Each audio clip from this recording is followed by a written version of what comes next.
औज़ुबिल्लाहिमिनश्शैतानिर्रजीम बिस्मिल्लाहिर्रहमानिर्रहीम। मैं हैदराबाद के रियल इस्टेट पर ये थोड़ा सा जो है रोशनी डालने का ख्याल मेरे मन में आया। मैं जुर्रत कर रहा हूँ, हो सकता है मैं रियल इस्टेट के ताल्लुक से जैसे हूबहू कहानी होती है जो अमली जामा पहनाया जाता है, शायद ना डाल सकूं, क्योंकि मैं बाहर से आके इतना सर्वे तो नहीं कर सकता। लेकिन इन 38 ईयर्स में मैं अमेरिका से एक 10 बार तो आया, 10 शायद, क्योंकि 10 साल तो मैं अटक गया था वहाँ। मेरे पास जब जो है आने का मन नहीं बनाया था, मैं पैसा कमाने में दीवाना था। तो उन दिनों में जब आया करता था,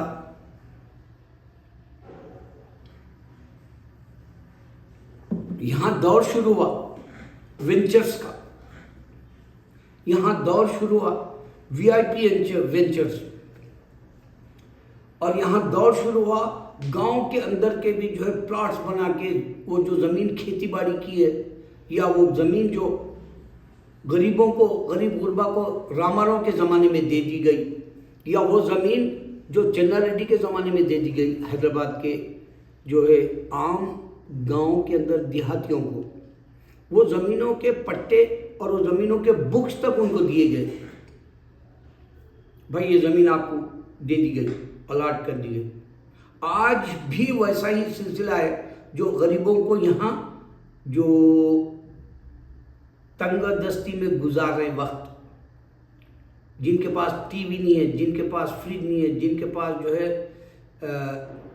आला जो है स्तरी जैसी, या आपके पास गीज़र जैसा, या आपके पास जो फिल्टर करने वाला वाटर का जो होता है, इस तरह के आपके लग्जरीज में जो काउंट होते हैं, वो चीज़ें अगर आपके घर में नहीं है, आपका घर टूटा फूटा है, आपका घर जो है बारिश से छत टपक रही, या आपको रहने के लिए सर्दी से सामना करना है, ऐसे घरों पे भी आज गवर्नमेंट एक फ्लैट दे रही। आज का ये रियल एस्टेट का जायजे के हिसाब से मैं बता रहा हूँ, आज भी गरीबों को ज़मीन दी जा रही, और उनको छोटे मकान जैसे या उनको फ्लैट जैसे दिए जा रहे। ये सिलसिला करीब 50 साल से चल रहा हूँ। लेकिन 50 सालों में जो मैंने गलती किया, मेरी अपनी कमाई से मैं ज़्यादा कुछ नहीं खरीदा, क्योंकि हम लोग ऐसे बाप के बेटे थे। हमारे वालिद को 17 बच्चे थे, और 17 बच्चे भी आराम से अल्लाह ताला हमको हमारे वालिद की जायदाद को बेचते हुए, उससे आमदनी होने के बाद हमारे घर की ज़रूरियात पूरी करते हुए, अनाज के साथ साथ कपड़ा लत्ता सब कुछ हम जो है उसी से जो है फैज़याब हो रहे थे। हमारे भाई बहन सब शादियाँ भी हुई, पढ़ के निकले भी हम। 24 घंटे घर थे हमारे अब्बा को, बहन को 24 हाउस थे घर। वरंगल में सबसे ज़्यादा, क्योंकि हमारे वालिद साहब गुड़ीवाड़े के थे, हमारे पास जायदाद गुड़ीवाड़े में थी, बुक्स भी थे वहाँ। हमारे वालिद साहब जगतियाल में, यहाँ निज़ामाबाद से पहले जो बड़ा ज़िला उसका ताल्लुक़ा था जगतियाल, वहाँ भी हमारे वालिद साहब काम किए थे।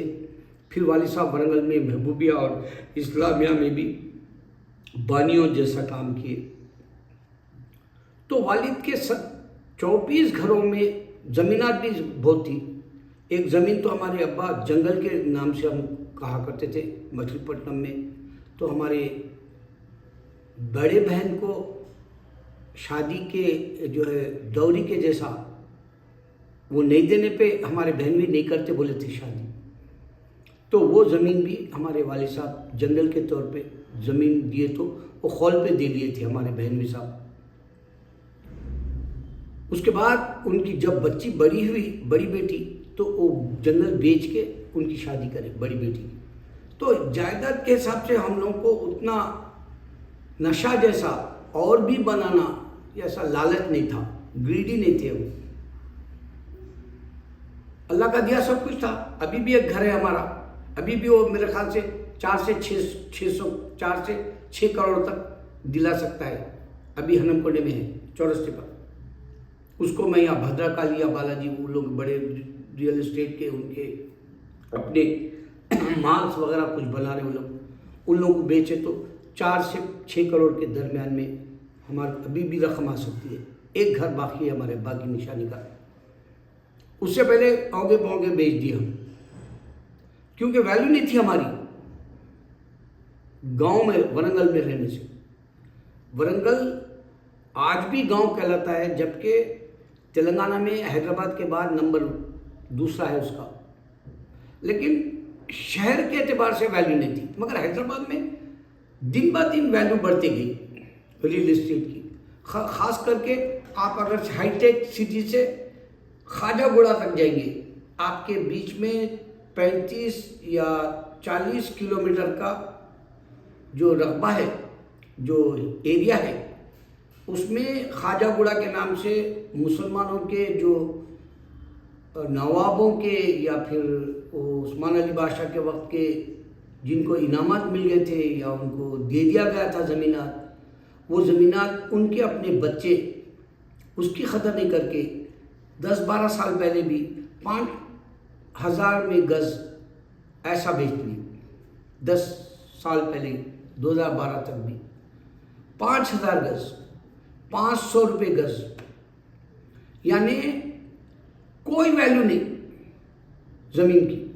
यहाँ तक कि हमारे जो एक बुजुर्ग बताए थे कि टोली चौकी में 35 रुपये गज़ थी उनके जवानी में, यानी 60-70 साल पहले की बात।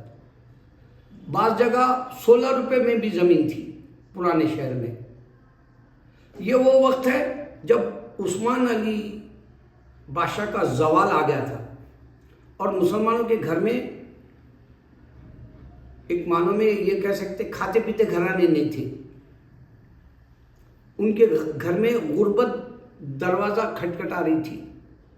फिर एक वक्त आया, अल्लाह ताला मुसलमानों के अंदर एक बेचैनी पैदा करा कि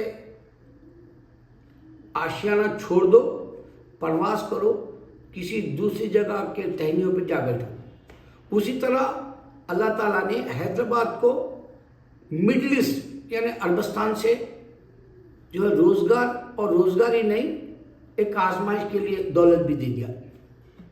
70s की बात है ये, और 70s के बाद में आके यहाँ पर मुसलमान हलाल की रोजी से मकानात बनाए।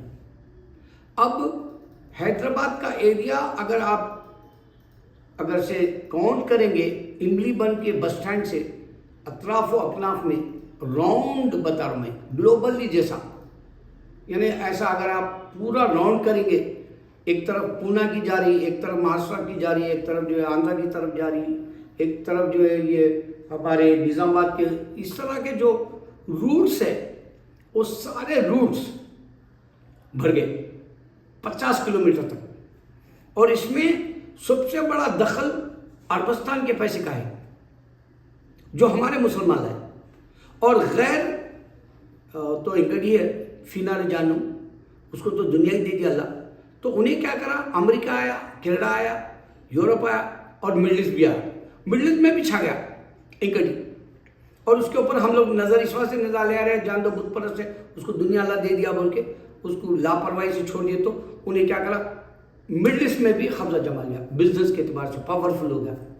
वहाँ मंदिर भी बनाया, अमेरिका में भी बना, मगर मंदिर में आया कौन, वो जाते, आप जाके वीडियो बना के देखो, डॉक्यूमेंट्री, पूरे दिन में डॉक्यूमेंट्रीज बनाओ, आप मालूम होगा कि खाली हिंदू ही मंदिर बना लेके दुनिया में ये बोला कि हम अमेरिका में मंदिर बना दिया, मिडिल ईस्ट में बना दिया, मगर मेजॉरिटी के एतबार से कोई मुसलमान नहीं हुआ हिंदू, कोई मुसलमान हिंदू नहीं हुआ।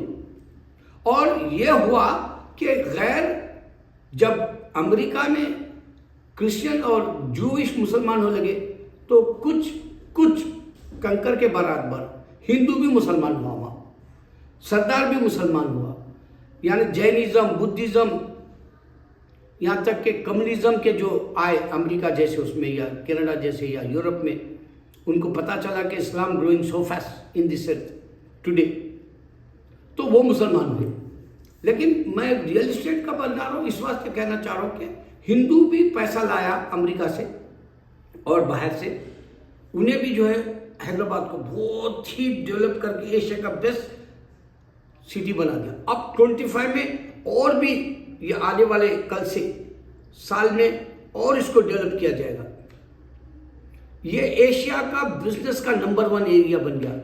ये जो रियल एस्टेट का बाप हो गया बिजनेस खींचने में, पुल करने में, और आपकी जिंदगी के अंदर आपको खड़े खड़े ऐसा 48 आवर्स में एडी मर्फी जैसा फिल्म में सुपरस्टार हो गया था, वैसा खड़े खड़े आप सुपरस्टार, आपको मालूम होगा एडी मर्फी बॉलीवुड हॉलीवुड का कॉमेडियन टाइप का hero Eddie Murphy 48 hours movie के नाम से फेमस हो गया था रातें रात। उसी तरह रातें रात आप पैसे वाले हो सकते हैं अब यहाँ पे हैदराबाद में रियल एस्टेट का अगर से आपके पास कारोबार है तो।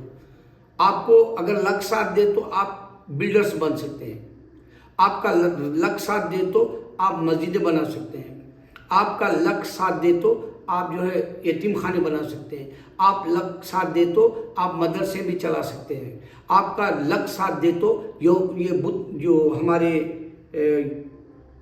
जो मुस्लिम औरतें हैं बेवा या यतीम, उनके भी घर चला सकते हैं।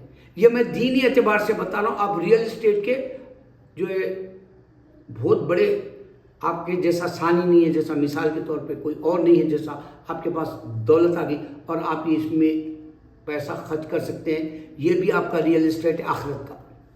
रियल एस्टेट 2 है। एक रियल एस्टेट है हैदराबाद में छा जाने का। आज कोई भी फ्लैट भी मामूली, जबकि दामा गिर गए बोले भी तो फ्लैट जो है 35 लाख से लेके 85 लाख से लेके अगर से लग्जरियस कहलाते हैं तो 1 करोड़ 75 लाख 2 करोड़ के जी भी फ्लैट्स बिक रही हैं हैदराबाद में। 5 करोड़ तक भी सुन सकते हैं आप बास जगह में। सबसे अच्छा एरिया खाजागुड़ा की तरफ जाएंगे तो अमेरिकन जैसे बिल्डिंग है टालेस, और सबसे अच्छा किंग पैलेस है जो अकबरुद्दीन असदुद्दीन वाला है, वो भी रियल एस्टेट न्यू जर्सी जैसा है। ये 2 मैं देखा हुआ हूँ, इस वास्ते मैं रहा हूँ, इस वास्ते कह रहा हूँ। तो आपको रियल एस्टेट में दिन दुगनी रात चौगनी आप तरक्की कर सकते हैं हैदराबाद में।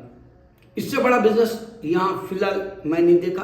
अलबत्ता कंप्यूटर के जो है प्रोग्राम्स जिसमें CEO जैसे बन जाते हैं या घर बैठे भी जॉब्स कर रहे हैं, उनकी तनख्वाहें भी जो है 1 लाख 2 लाख से कम नहीं है पर annum। और बाज इसमें भी जो है कंपनीज खोल के तरक्की कर ली, जैसे विप्रो है। ये हैदराबाद का नियम अगर बता रहा हूँ, इस तरह के हैदराबाद में भी खोल के तरक्की कर लिए, हमारे अपने भी गैर भी। ये रियल एस्टेट ऐसा आदमी को दुनिया का जन्नत दे दिया हैदराबाद। और ये दुआ हमारे हैदर अली जो ये मोहम्मद उस्मान अली बादशाह के वालिद की दुआ है। ये हैदराबाद सुकून का है, यहाँ वलील्लाहों का गहवारा है। ये जो जगह मैं कदम रखते हुए सोचता हूँ यहाँ कोई हमारा वली या कोई मजूब वली या फिर जो है शोदा तो दफन नहीं है, ऐसा सोच के कदम रखना पड़ता है। जैसे मदीने में सरकार और सहाबा वहाँ घूमे फिरे बोल के हमारे मुसलमान चप्पल भी नहीं पहन के फिरते हैं मदीने में, ऐसे आशिक भी है। वैसे आशिक मैं भी हूँ, यहाँ के वली अल्लाहों की दीवानगी में जीता हूँ, वली बन के मरना चाहता हूँ। और मेरे पास जो मेरे पर तोहमतें लगाते हैं, ये किस्से हमारे ख्वाजा गरीबन नवाज के मुरीद हमारे काकी रहमतुल्लाह अलैह को ख़त में ऐसे तोहमतें लगी, यहाँ तक के कह दिया आपको, जबकि उन्होंने औरत के करीब भी नहीं गए थे, औरत उनकी बीवी औरत के करीब भी नहीं गए थे, उनको बचाए भी बोल के उनको बदनाम करे थे। और हमारे ख्वाजा गरीबन नवाज करामत से और बच्चे से ज़बान से, छोटे बच्चे की ज़बान से खोला वो राज को, और आप जो है पाक निकली काकी रहमतुल्लाह अलैह। मेरे वक्त में कोई वली नहीं है जो मुझे प्रूफ कर सके कि मैं वली अल्लाह विलायत की प्रैक्टिस करता हूँ करके। मैं खुद कह लेता हूँ, मैं खुद यकीन रखता हूँ कि मैं कामयाब हूँ दुनिया में। दुनिया से जाऊँगा तो भी मेरी आरस्ता पैरस्ता करके ख़बर देगा अल्लाह, और हो सके तो मेरे ख़बर पे भी फूल चढ़ेंगे इंशाअल्लाह। इस बात से मैं बात ख़त्म कर रहा हूँ। आखिरत के एतबार से भी आपको बता रहा हूँ, अगर आपको रियल एस्टेट का पैसा आएगा तो दूसरी आखिरत के लिए भी पैसे डालो, क्योंकि मैं बग़ैर आखिरत के याद दिलाने के मैं वीडियो नहीं बनाता। अल्लाह अकबर।